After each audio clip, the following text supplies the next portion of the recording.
adik-adik, apa kabar? Kali ini ketemu sama Karya. Nah, kita mau lanjutin sharing kita tentang kitab Markus ya. Nah, kita sudah masuk di pasalnya yang ketiga. Sebelum kita masuk ke dalam sharingnya, kita berdoa dulu yuk. Lipat tangannya, tutup matanya.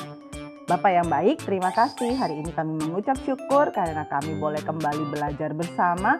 Biarlah Tuhan yang boleh siapkan hati kami supaya kami sungguh-sungguh untuk bisa menerima setiap kebenaran firman dan kami lakukan dalam hidup kami. Terima kasih Tuhan Yesus, kami siap memulai sharing kami hari ini. Amin.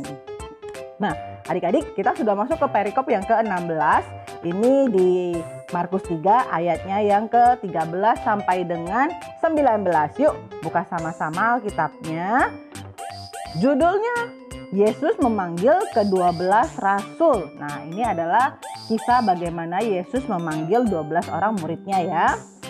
Walaupun di sebelum-sebelumnya kita sudah bahas bahwa Yesus sudah ngajak murid-muridnya melakukan banyak mukjizat, kali ini siapa aja sih murid Yesus? Nah, di sini akan disebutkan. Yuk, kita baca ya ayatnya yang ke-13.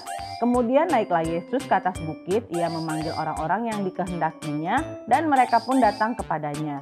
Ia menetapkan 12 orang untuk menyertai dia dan untuk diutusnya memberitakan Injil dan diberinya kuasa untuk mengusir setan.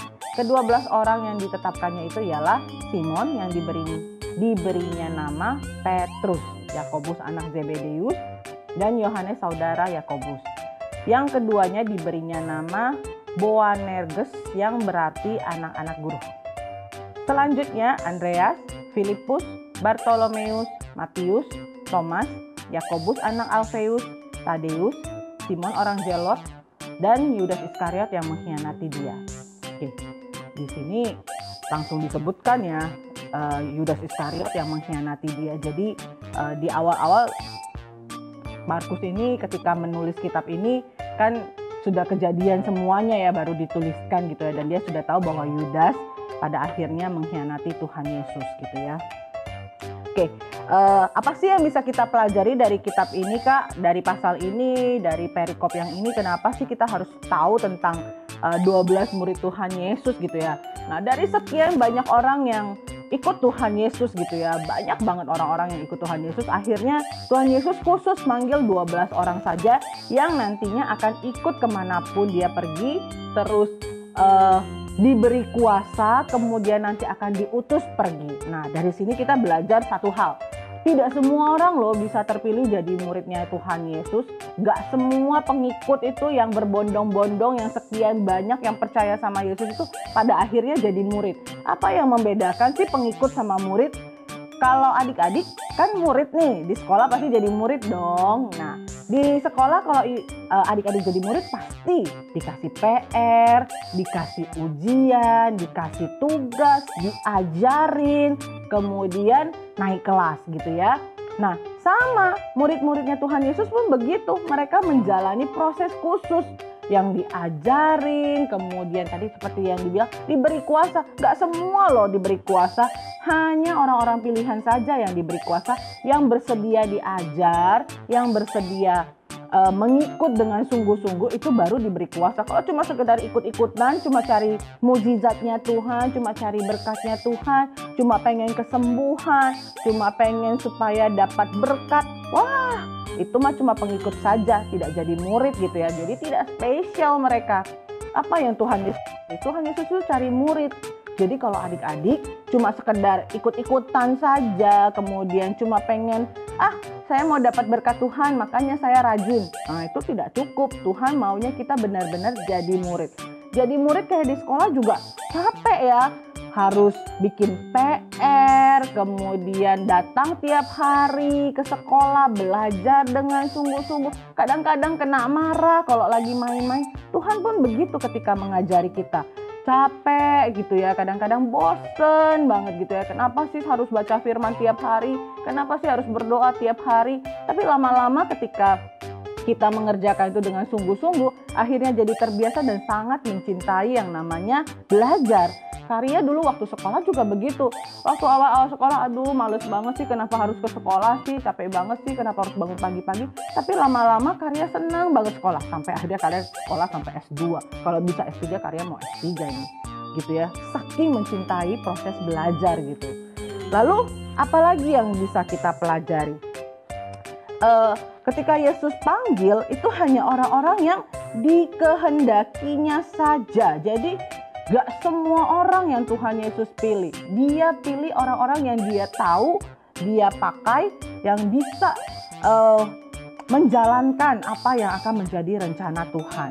Nah, kemudian ketika Tuhan panggil, itu adalah sebuah anugerah gitu ya, bukan sebuah sesuatu yang tidak menyenangkan. Tidak semua orang bisa kepilih. Jadi kalau kamu sampai Tuhan pilih, bisa melayani, kemudian bisa belajar jadi saksi kemanapun kamu pergi, itu adalah anugerah. Tidak semua orang dapat kesempatan seperti itu. Ketika kamu dapat kesempatan itu, pegang baik-baik. Sama kalau kayak kita lihat orang-orang gitu ya, tidak semuanya beruntung bisa sekolah gitu ya. Ada yang nggak bisa sekolah. Nah, kalau kamu sampai bisa sekolah, sampai dipakai Tuhan dengan luar biasa gitu ya, yuk bersyukur sama-sama. Nah, dari 12 murid yang diberi tugas ini, ada kuasa yang diberikan siapa aja. Yang pertama adalah Simon yang kemudian diberi nama Petrus. Nah, Tuhan Yesus juga suka memberikan nama kepada murid-muridnya itu kenapa? Ini sebagai tanda bahwa kamu sudah bukan dirimu yang dulu lagi. Saya sudah memanggil kamu untuk rencana yang baru. Sama seperti yang nelayan, saya memanggil kamu untuk jadi penjala manusia, bukan lagi penjala ikan. Kemudian ada Yakobus dan Yohanes disebutkan karena saking banyaknya ya yang namanya Yakobus dan Yohanes, dia sebut itu adalah yang namanya anak Zebedeus. Jadi ketika Tuhan pilih, dia tahu spesifik Yakobus yang mana, Yohanes yang mana. Pilihnya spesifik. Jadi dari sekian begitu banyak orang yang ikut, dia pilih spesifik. Kemudian ada Andreas, lalu Filipus, Bartolomeus, Matius, Thomas. Nah, ini ada lagi Yakobus anak Alfeus. Jadi ada banyak ternyata Yakobus, dan dia pilih khusus dari anaknya si Alfeus. Terus ada Tadeus, Simon orang Zelot. Nah, ini juga Simon banyak. Yang mana? Saya mau yang orang Zelot, bukan orang-orang yang dari suku-suku lain, bukan dari daerah-daerah lain. Saya maunya yang Simon orang Zelot. Kemudian Yudas Iskariot. Bukannya Tuhan sudah tahu bakal mengkhianati? Ya, itu rencana Tuhan, karena Tuhan memang harus datang dan disalibkan. Dan bagaimana prosesnya dia tentukan. Bahkan Yudas pun sudah ditentukan. Even orang terdekat dia sekalipun yang sudah dia berikan kuasa, yang sudah dia ajarin, bisa berkhianat gitu ya. Jadi meskipun kita sudah kenal Tuhan, kita sudah belajar dari Tuhan, kalau kita tidak jaga hati kita dengan sungguh-sungguh, kita tidak benar-benar memelihara hidup kita untuk kudus, kita pun bisa menjadi orang yang menyakiti hati Tuhan. Yuk, dari cerita ini kita belajar beberapa hal. Yang pertama, Karya mau sebutkan adalah hanya orang-orang khusus yang Tuhan mau, yang dipilih untuk menjadi murid. Gak semua berhak menjadi murid, gak semua dapat anugerah untuk menjadi murid. Jadi kalau kamu masih punya kesempatan belajar, mengenal Tuhan dengan sungguh-sungguh, pakai kesempatan itu karena itu adalah anugerah. Banyak yang datang ke gereja, tapi apakah mereka benar-benar sungguh-sungguh? Cuma dia dan Tuhan yang tahu. Sama seperti adik-adik, banyak yang dengerin sharing firman ini. Apakah yang ada yang benar-benar sungguh-sungguh? Cuma adik-adik dan Tuhan yang tahu apakah adik-adik sungguh-sungguh atau tidak. Lalu yang kedua adalah ketika kita sudah dipanggil, sudah dipilih, kita dapat namanya kuasa. Nah, gak sembarangan loh. Kuasa apa sih? Yang seperti yang minggu-minggu sebelumnya kita pelajari. Adik-adik bisa menyembuhkan orang, punya iman untuk bisa berdoa buat orang-orang sehingga mereka boleh dipulihkan, disembuhkan. Lalu yang terakhir adalah orang-orang yang Tuhan pilih ini spesifik sekali, nggak sembarangan. Dia sudah tentukan, kamu yang saya mau, nggak yang lain. Bukan sebelah kamu, bukan kanan, bukan kiri, tapi kamu yang dipilih. So, bersyukur dan terima anugerah itu.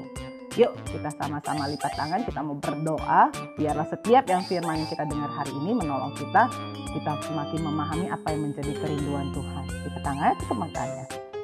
Bapa yang baik, terima kasih kalau Tuhan boleh memilih kami menjadi anak-anak Tuhan, untuk boleh menjadi murid-murid yang akan menjalani proses belajar, dan akhirnya kami tahu Tuhan kalau kami belajar dengan sungguh-sungguh, kami ikut Tuhan dengan sungguh-sungguh, kami akan naik kelas dan pada akhirnya hidup kami sesuai dengan kehendak Tuhan. Terima kasih Tuhan Yesus untuk setiap firman. Kami tahu Tuhan ketika Engkau panggil, Engkau pun memberikan kami kekuasaan untuk bisa menjalankan setiap firman yang Tuhan berikan di dalam hidup kami. Kami tahu Tuhan hidup kami bukan hidup yang biasa-biasa, tapi hidup yang luar biasa di dalam Tuhan. Dalam nama Yesus Kristus kami berdoa dan bersyukur. Amin. Nah, firmannya sampai di sini, kita ketemu lagi minggu depan ya. Tuhan Yesus memberkati.